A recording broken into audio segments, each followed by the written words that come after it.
தூத்துக்குடியில் விளாத்தி குளத்தில் 17 வயசு பிள்ளை கல்ல இயற்கை உபாதை கழிக்கலாம்னு வெளியே போது பிள்ளைய காணோம். 12வது படிக்குது.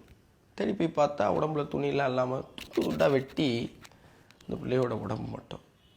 ஊர் மக்கள்லாம் சேர்ந்து போராடுறாங்க. எல்லாரும் பற்றி பேசுங்க. மதுராந்தகத்தில் நடந்த செய்தி உங்களுக்கு தெரியுமா? செங்கல்பட்டு மதுராந்தகத்தில் முந்தானேத்து தான், ரொம்ப நாளில் நேற்று கூட நீதிமன்றம் இதை பொது வழக்காக போட சொல்லி பேசிகிட்டு இருக்கு. 17 வயசு பையன், 16 வயசு பிள்ளை, 14 வயசு பிள்ளை வண்டியில் போயிட்டுருக்காங்க. 2 குடிகார அயோக்கியங்க அந்த பிள்ளைகளை விரட்டுறாங்க. 17 வயசு பையனும் 16 வயசு பிள்ளையும் ஓடி போயிட்டாங்க. இந்த 14 வயசு பச்சை மண் இருக்குல்ல, அது காலில் அடிவிட்டு கீழே விழுந்துருச்சு. இது தூக்கிட்டு போய் ஏரிக்கரையில் வச்சு நைட்டெல்லாம் அந்த பிள்ளைய காலையில் உடம்பெல்லாம் காயத்தோடு அந்த பிள்ளை மருத்துவமனை போயிருக்கு. இப்போ அதில் ஒருத்தனை பிடிச்சிட்டதா மேல்மருவத்தூர் மகளிர் காவல் நிலையம் சொல்கிறாங்க. இதை பற்றி பேசுங்கன்னா ரத்தம் கொதிக்குது. என்ன பேச சொல்கிறீங்க? இப்போ கோயம்புத்தூரில் ஏர்போர்ட்டு பின்னாடி ஒரு பிள்ளைய மூணு கேவலம் கட்டவங்க அந்த பிள்ளைய கொடுமைப்படுத்தினா இல்லை, அவங்களுக்கு இப்போ நீதிமன்றம் என்ன தெரியுமா தண்டனை கொடுத்துருக்கு? வாழ்நாள் சிறை.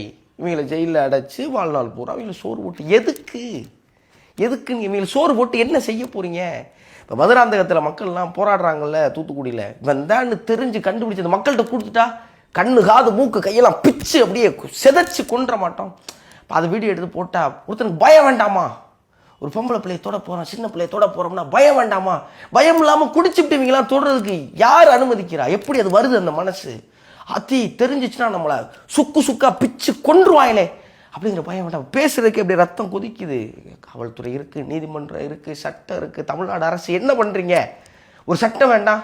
இதுக்கப்புறம் யாராவது ஒரு பாலியல் வழக்கு செஞ்சானா அவனை ஊர் மத்தியில் நிப்பாட்டி சதையாக பிச்சு கொன்றுவோம்டா அப்படின்னு. ஒன்று அப்படி செஞ்சா அதுக்கப்புறம் அவனுக்கு தைரியம் வருமா? எல்லா வீட்லையும் பொம்பளை பிள்ளை வச்சுட்டு பதைக்கிறாங்கங்க. எங்கள் வீட்டில் பொம்பளை பிள்ளை இருக்குது, சின்ன குழந்தைல 2 வயசு 3 வயசு பிள்ளையில விட மாட்டாங்க. இவங்கெல்லாம் மாட்டினா அவங்கள என்ன செய்கிறது? வாழ்நாள் சரி எதுக்கு கொன்னணும்? பொது வெளியில் வச்சு இன்னொருத்தன் நினச்சாலே அவனுக்கு துடிக்கிற மாதிரி ஒருத்தனை செஞ்சுட்டா அதுக்கப்புறம் என்ன செய்வானா? இப்படி தான் செய்யணும்.